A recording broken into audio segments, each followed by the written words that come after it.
morning students. Let us continue the chapter atomic structure. It is the last part of the chapter.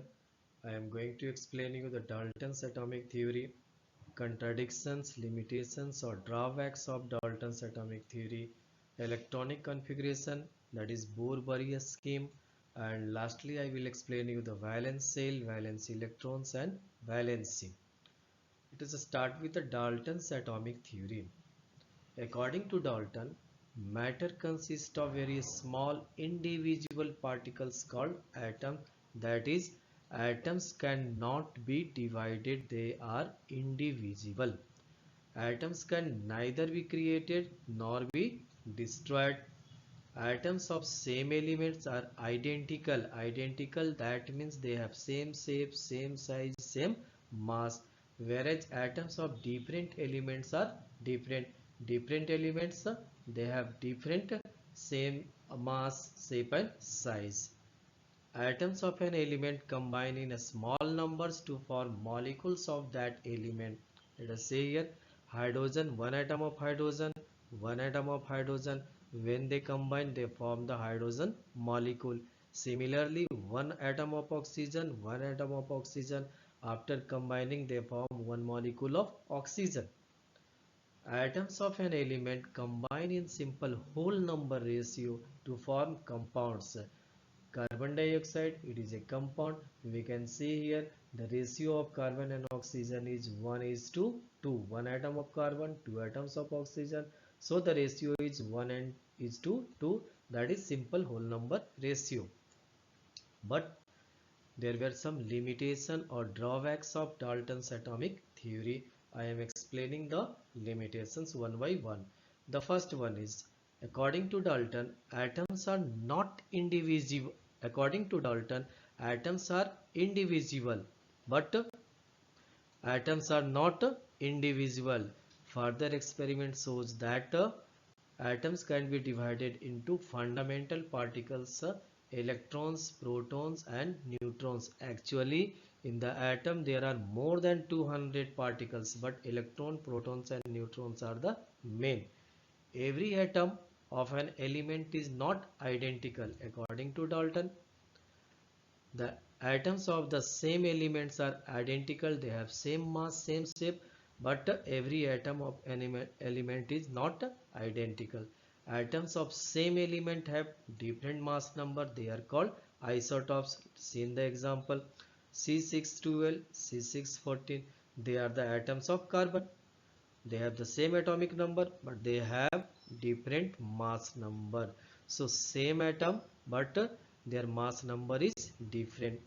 According to Dalton, different elements are different in their physical properties, but we can see here different element argon and calcium, they have different atomic numbers, but they have same mass number. Atomic number of argon is 18, calcium is 20, but mass number is 44 both. So it was the contradiction. The next one is,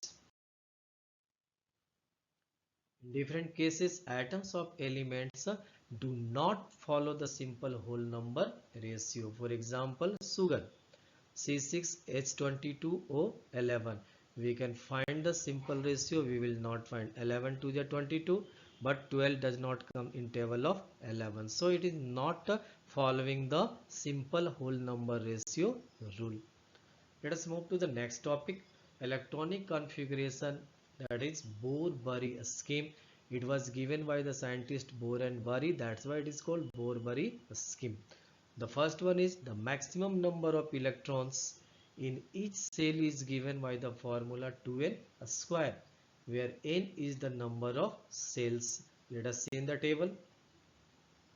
K cell, that is the first cell, number of electrons will be 2 into 1 square, n square.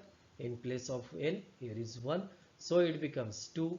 In the L cell, that is the second cell, the number of electrons become 2 into 2 square, that is 8.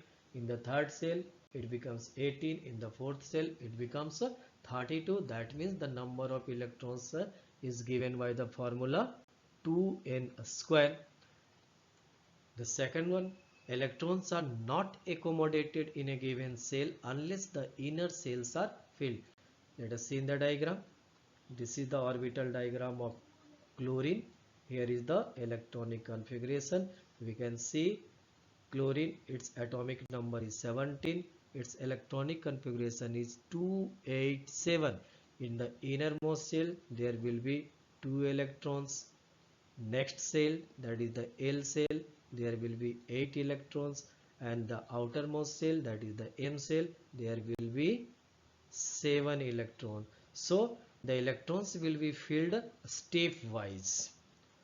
The third scheme is the outermost shell of an atom cannot have more than 8 electrons even if they have capacity to accommodate more electrons. That is called octet rule. That means in outermost shell there should not be more than 8 electrons. Let us see in the diagram. It is the orbital diagram of potassium. Atomic number of potassium is 19. So its electronic configuration will be 2881. In the first cell there will be 2 electron. In the second cell there will be 8 electron. We can put 9 electrons in the last cell because in the third cell there is the capacity of 18 electrons, but not, the maximum should be 8. That's why it becomes, in K cell there is 2 electrons, L cell there are 8 electrons, M cell there are again 8 electrons, and only one cell in the outermost. Valence shell. The outermost shell of an atom is known as its valence shell. Valence electrons, the number of electrons present in the outermost shell of an atom, are called the valence electron. In case of metals, they have valence electrons 1, 2, 3. Metals have 1, 2, 3 electrons in the outermost shell, whereas non-metals have 4, 5, 6, 7, 8 electrons in the valence shell, that is the outermost shell. What is valency? Valency is the combining capacity of the atoms of an element with the atoms of other elements to form molecules. Actually, atoms are reactive, so they want to form molecules. They want to be a stability. That's why they form molecule and they combine as per their valency.